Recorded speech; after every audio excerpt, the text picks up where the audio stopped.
বিসমিল্লাহির রহমানির রহিম। আসসালামু আলাইকুম। আজকে আমি আপনাদেরকে তৈরি করে দেখাবো কাঁচা আমের মুরব্বা। যেহেতু এখন কাঁচা আমের মৌসুম, তাই কাঁচা আম ফুরিয়ে যাওয়ার আগেই কোনো প্রকার ঝামেলা ছাড়া কম খরচে আরও মাস সংরক্ষণ করতে পারবেন কাঁচা আমের মুরব্বা। আর এই মুরব্বাটা তৈরি করা যেমন সহজ, খেতেও অনেক বেশি মজার, ছোট বড় সবার খুবই পছন্দ।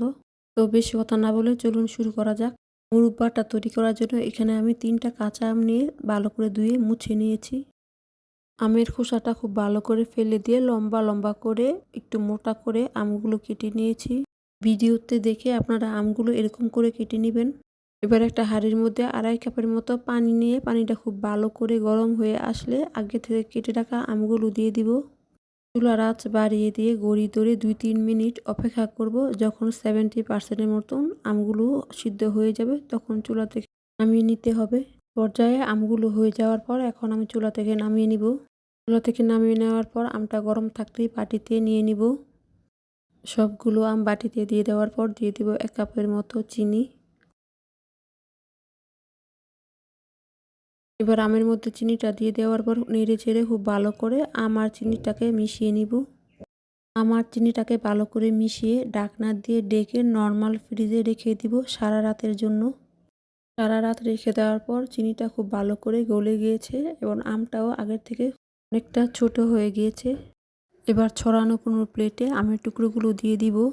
কিছুটা ফাঁকা রেখে আমের টুকরোগুলো দিয়ে দিতে হবে। এবার আমের টুকরোগুলো দিয়ে দেওয়ার পর খুব ভালো করে রোদে শুকিয়ে নিব। এই পর্যায়ে খুব ভালো করে শুকিয়ে গিয়েছে। আমি 2 দিনের মতো রোদে দিয়েছিলাম। আপনারা চাইলে এই পর্যায়ে মুরব্বাগুলো খেতে পারেন।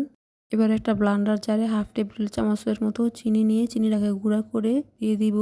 সম্পূর্ণ চিনিটা দিয়ে দেওয়ার পর হাত দিয়ে খুব ভালো করে মিশিয়ে কাচের বয়মে ভরে বছর খানেকের মতো সংরক্ষণ করতে পারবেন।